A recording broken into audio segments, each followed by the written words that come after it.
Bismillahirrahmanirrahim. I am Dr. Afzal Khadir, working in the Department of Pediatric Ophthalmology. Today the topic of tutorial is retinoscopy. So I would like to have a detailed discussion about the retinoscopy.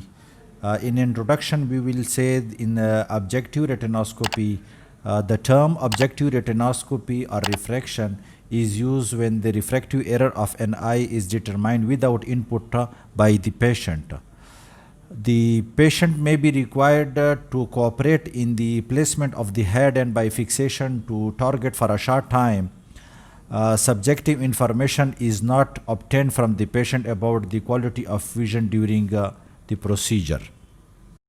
While in a subjective retinoscopy, we need the input of the patient. For learning retinoscopy, we need to learn the basics of retinoscopy, and second, it's need practice. So for practice, we have to do practice party. The retina, or more accurately, the ocular fundus, act as a primary reflector that reverse the direction of light in the eye such that the light emitted from the eye can be analyzed.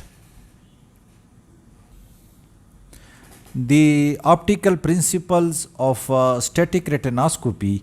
The objectives of the static retinoscopy is to find the position of the far point of the eye. An optical theory, far point theory, initially advocated by Landolt in 1878, this can be obtained by the patient viewing a distance target or by the using of cycloplegic drugs or fogging. Landolt's suggestions that the source of the reflex was the fundus rather than the cornea. The far point is the point in space that is optically conjugate to the fovea when accommodation is relaxed. Near point, the near point at which the object can clearly be seen using fully accommodation. Working distance. The distance at which we judge the movement of the patient's retinal reflex by retinoscope when the far point of the patient's eye correspond to the peephole of the retinoscope, a neutral point is achieved. For each working distance, a specific working distance lens is used. For example, at 2/3 meter or 67 centimeter working distance, lens use 1.5 diopter. We have a different type of retinoscope, like reflection mirror retinoscope initially were designed in which there was a plane mirror and Rayleigh-Smith mirror, plane and concave mirror. While the self-illuminated retinoscope, one have a spot retinoscope and the second is a streak retinoscope. So today in our lecture and presentation, we are discussing streak retinoscope, the head, neck and the handle of the retinoscope. In a streak retinoscope consists of two major systems that have in a various part. The system of retinoscope are projecting system and the observation system. The projecting system, this part of the system illuminates the retina and comprises the following parts like light source, small bulb that projects the light onto the retina, retinal pigment epithelium and choroid. The condensing lens which lies in the path of the light projecting from the bulb to focus the light onto the mirror. Mirror which is placed within the head of the instrument is bend the light at right angle to the axis of the handle so that the light is projecting from the head of the instrument. Focusing sleeve which varies the distance between the bulb and the lens so that the light projected from the retinoscope either divergent plane mirror effect or convergent concave mirror effect. The current source or rechargeable replaceable battery is the retinoscope handle. The second is the observation system. This part of the retinoscope optical system allow the practitioner to view the retinal reflex. The light reflected off the retina passes through an aperture in the mirror and out through the sight hole at rear of the head. The light that is reflected from the retina and acted upon by the optical components of the eye, and therefore the observation of this reflected light provides the practitioner information about the optics of the patient's eye. The sleeve not only rotates the streak orientation but also changes the beam that from divergence to convergent. When the beam is divergent, sleeve down, 8 plus for a with motion and minus for an against motion. This is also referred to in a plane mirror retinoscopy. With motion, same direction of reflex movement is the motion from the retinoscope's streak. Against motion, opposite direction of the reflex movement is the motion from the retinoscope streak. When the beam is convergent, sleeve up, 8 plus for an against movement and minus for with movement. This is also referred as to a concave mirror retinoscopy.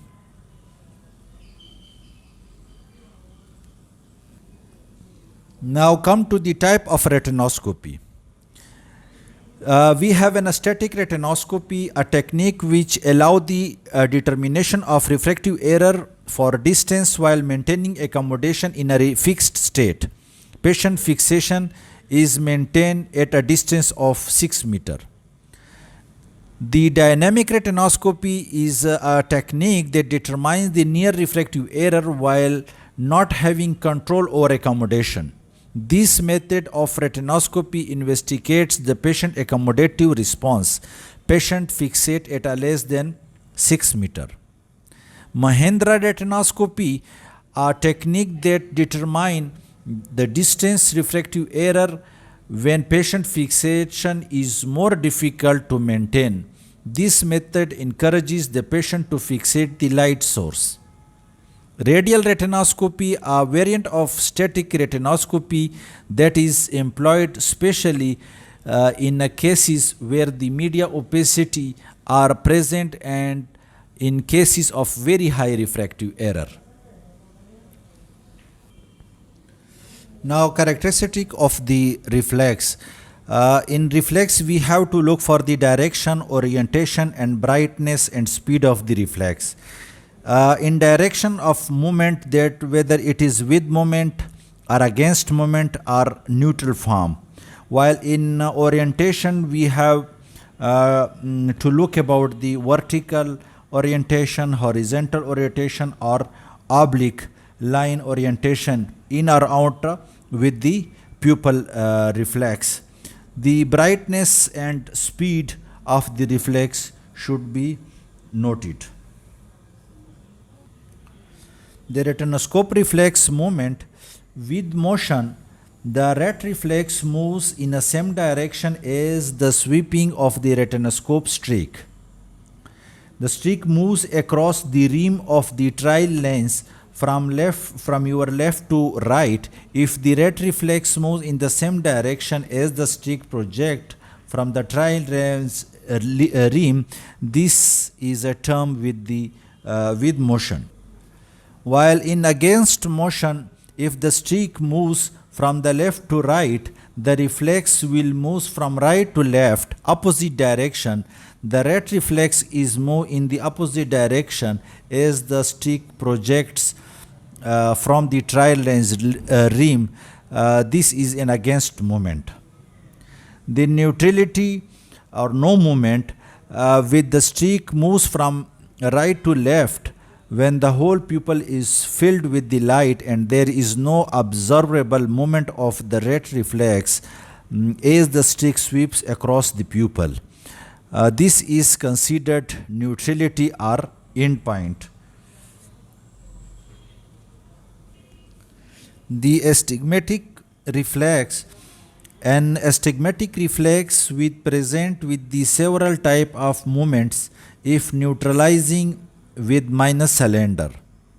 Both meridians present with against motion, the practitioner will neutralize the meridian with faster motion first.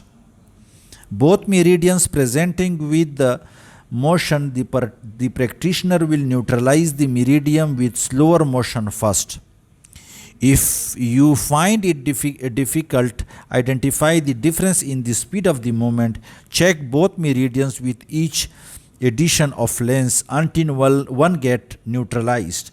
The remaining meridian should have an against moment which you will now neutralize with minus cylinder with the axis parallel to the streak. Procedure. Introduce yourself to the patient and explain the procedure to the patient and ask him to sit comfortably. To produce retinoscopy, you should sit comfortably arm's length away holding the retinoscope in one hand and the distance between patient and you is called working distance. That should be at you and your patient should be at eye level. Usually about 2/3 of the meter or 67 centimeter during retinoscopy you will sometime move forward or backward but should always finish up at the normal working distance of approximately 2/3 of a meter. When neutralization is finished, the eye will be focused exactly at the working distance. Then by the changing the spherical portion of the refractive correction by 1.5 diopter in minus direction. The eye focus is moved out of to infinity or practically speaking to the visual acuity chart on the far wall. The retinoscope should be held with one hand using the thumb and forefinger to hold the sleeve in the up position and to rotate the sleeve when necessary. The rim of the retinoscope should be steadied against the brow with the examination looking through the peephole at the eye to be retinoscope as with direct ophthalmoscopy. The examiner right eye is used to retinoscope the patient right eye and the examiner left eye is used to retinoscope patient left eye.